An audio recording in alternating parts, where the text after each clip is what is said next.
주택으로 인한 그 안전 문제 하루 이틀 나온 얘기 아닙니다. 보통 15년에서 20년 이상 낡은 주택을 말하는데요. 비율로만 따져봐도 전체 주택의 절반이 훌쩍 넘었다고 하죠. 그간 문제 해결을 위해선 재개발과 같은 전면 철거 방식에만 의존했는데요. 최근 서울시가 지원 방안을 내놨습니다. 송승현 부동산 전문가 모시고 이야기 나눠보겠습니다. 안녕하세요. 네, 안녕하세요. 골목 곳곳에 그 낡은 건물 참 많이 볼 수가 있잖아요. 심지어 사람이 살지 않고 버려진 건물도 심심찮게 볼 수 있고요. 심각성으로만 따지자면 어느 정도라고 볼 수 있습니까? 네, 우리가 어떤 골목을 지나다 보면은 이면도로 있지 않습니까? 그런데 보면 밤이 됐던 낮이 됐던 불이 꺼져 있는 경우들이 많을 거예요. 동물들만 지나다니고 이런 그 건물들이 지금 계속 버려지고 있는 그런 상황인데요. 15층 미만의 이런 저층 주택 같은 경우는 아파트하고 좀 다르게 장기 수선 같은 걸 하지는 않습니다. 그러다 보니까 노후도가 좀 심해지고 향후에는 이런 부분 자체가 건물이 좀 감가가 되면서 안전도 부분에서도 여러 가지 문제점을 갖고 있기 때문에 최근 들어서 서울시에서 여러 가지 지원 정책을 내놓고 있는 것 같습니다. 이번에 방금 말씀하신 서울시 지원 정책이 리모델링 지원형 장기 안심주택 맞죠? 네, 이게 어떤 제도인지 좀 설명해 주시죠. 네, 지금 나와 있는 내용 같은 경우는요. 여기 화면에 나오네요. 네, 지금 우리가 리모델링 지원형 장기 안심주택, 말 그대로 장기적으로 주택을 좀 안심하게 거주할 수 있는 그런 요건들을 갖췄는데요. 네. 노후주택의 리모델링하는데 비용이 들지 않습니까? 네네. 이런 부분에서 한 1,000만 원 정도까지 지원을 하는 그런 부분입니다. 그래서 주택을 갖고 있는 소유주 같은 경우는 계속 걱정들을 많이 했던 그런 부분들, 수리를 할 것인가 말 것인가 이런 것들 부분에서 이런 지원을 받아서 주택 가치 부분을 상승하는 그런 상승 효과를 볼 수 있고요. 세입자 같은 경우도 새 집에 좀 살고 싶어하는 그런 욕구들이 많이 있어요. 그러나 주택들이 좀 노후가 되다 보니까 이런 부분들을 걱정들을 합니다. 그러나 소유주가 주택에 대한 가격을 많이 올리지 않는다면 주거비 부분에서도 약간 부담감이 좀 감소되는 역할을 할 수가 있겠고요.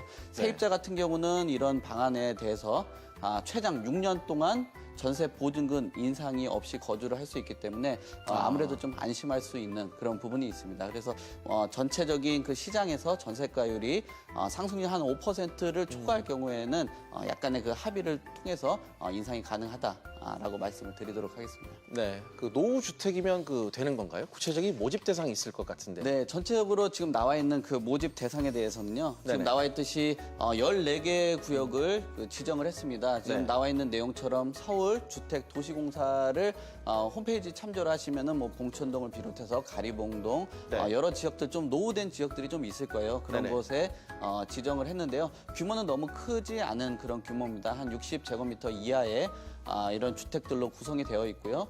15년 이상 노후된 아주 오래된 주택들 위주로 아파트는 좀 배제를 하고요. 단독, 다가구, 다세대, 연립주택 등 이런 곳들을 리모델링 지원형 장기 안심주택으로 모집을 하고 있는 그런 상황이라고 보시면 될 것 같습니다. 방금 모집 대상 화면 보신 것처럼 설명도 해주셨고 세입자 자격 요건 역시 궁금한데요. 네, 지금 아무나 그렇게 다 들어가서 살 수 있는 부분은 아니에요. 지금 도시 근로자들의 평균 월 평균 소득이 있는데요. 3인 가족을 기준으로 보시면은 보통 한 490만 원 정도 됩니다. 이 부분에서 약 70% 정도 이하, 그렇게 되면 한 340만 원 정도 되거든요. 무주택 세대 구성원으로 이루어져야 되고요. 소유 부동산이라든지 자동차 가치가 너무 높으셔도 안 됩니다, 당연히. 그래서 소유 부동산은 나와 있는 것처럼 1억 9,400만 원 정도 이하. 예, 그렇습니다. 또 보유 자동차도 너무 고가의 자동차도 역시나 안 됩니다. 2,522만 원 이하의 이런 부분들이 세입자 자격 요건이라고 보시면 될 것 같습니다. 최대 1,000만 원까지 차등 지원인 것으로 알고 있는데 어떻게 산정되는 건가요? 네, 일단은 이런 부분들이 배점이 나와 있어요. 지금 우리가 어떤 배점이냐면은 15년부터 40년까지 갖춰졌거든요. 그래서 배점 부분에서는 0.3부터 0.6% 정도 되어 있고요. 전세 보증금은 5천만 원 미만에서 1억 5천만 원 이상으로 배점이 정해져 있습니다. 그래서 예를 들면은 15년 주택에 5천만 원 미만의 그 주택을 산정을 한다 그러면은 0.5가 되거든요. 그럼 한 500만 원 정도 지원을 받는다라고 보시면 되고 40년 이상 1억 5천만 원 이상이라고 보시면은 1% 그러니까 최대 1,000만 원 그 네네. 요건이 갖춰진다고 보시면 될 것 같습니다. 실제로 공사가 진행되면 그 어느 수준까지 지원된다고 보면 될까요?